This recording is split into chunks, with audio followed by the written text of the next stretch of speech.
Hello, and this is Gavin Blue, and I have with me here a lucite cube with an ampule of liquid bromine inside. I had just recently received this today in the mail, and I thought, hey, why not make a video on bromine? It's such an interesting element. So, look at this. It's so beautiful, and I just thought, why not share the thrill with you? Bromine is a liquid, non-metal. It's in the halogen row of the periodic table. The halogens are, for people that don't know, the halogens are bipolar elements, bipolar molecules, which means for each bromine atom or each bromine molecule, there's actually two bromine atoms instead of one, which makes it bipolar. And so is every other halogen. Bromine is a noxious fluid, noxious gas.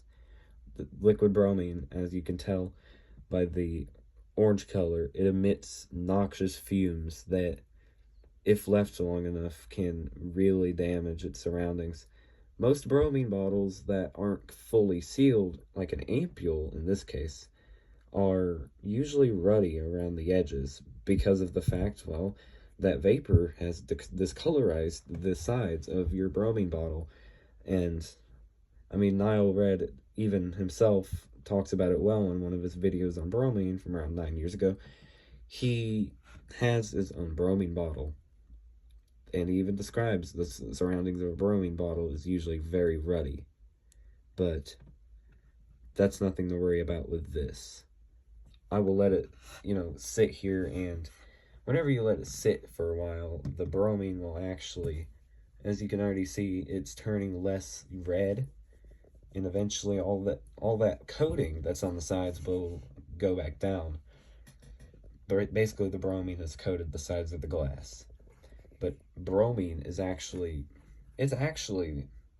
not surprisingly used for disinfectant purposes for most hot tubs and spas. Just like chlorine tablets for pools are, there's even bromine tablets. The reason these things are so used widespread for disinfecting is because, well, just how noxious these gases are. Because, these aren't things you want to breathe in. Whenever you breathe chlorine, it turns into hydrochloric acid whenever it reacts with water. So, I mean, I've not done my research, but I'm assuming that it would turn into some bromine based acid whenever it reacts with the water in your throat. And breathing bromine is just like breathing bleach. Breathing chlorine is just chlorine. As confusing as it sounds, that's basically the best way I can describe it. But bromine is also, it's able to be used for certain experiments. A fun experiment people know of is putting aluminum in bromine, and the aluminum reacts with the bromine to form aluminum bromide, and also it gets so hot that the aluminum melts and it turns into a little ball at the bottom of your test tube, presumably. But one thing about bromine is that it's about 3 times as dense as water. So liquid bromine is, if you had a bottle of bromine about the size of a 16-ounce bottle, it'd weigh about 3 times the amount. That'd be pretty heavy to have around. You see, this coating has disappeared. And you see, just then it coated it again. Check it out. Get a view from the top here. Check that out. But yeah, bromine is a very cool element, very interesting element to have around, because it's just so amusing to shake the little cube and coat the glass. You leave it in due time and it'll go right back down. But I don't have a lot of bromine here, but one thing about it that I do need to talk about is how dangerous this is. One thing people may not get right about bromine is how dangerous it truly is. If you breathe these gases in, if it were to ever break, if you have a bare bromine ampule, which I don't advise, I do have one, but I try my best not to break it. If I ever did, I'd probably have to get out of my bedroom, presumably.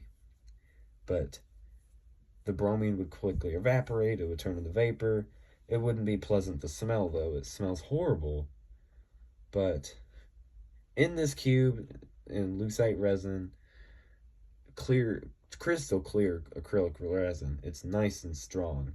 People have thrown this cube on a sidewalk, like a concrete pavement before, and it chipped the edge, of course, but the actual ampule is, of course, fine. It barely even cracked the cube itself. So these are very durable.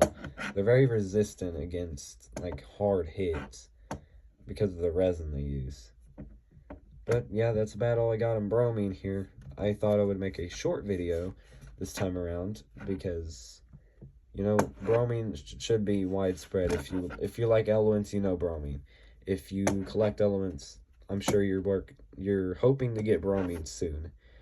And if you were to get bromine yourself, I do 100% recommend these lucite cubes from Luciteria.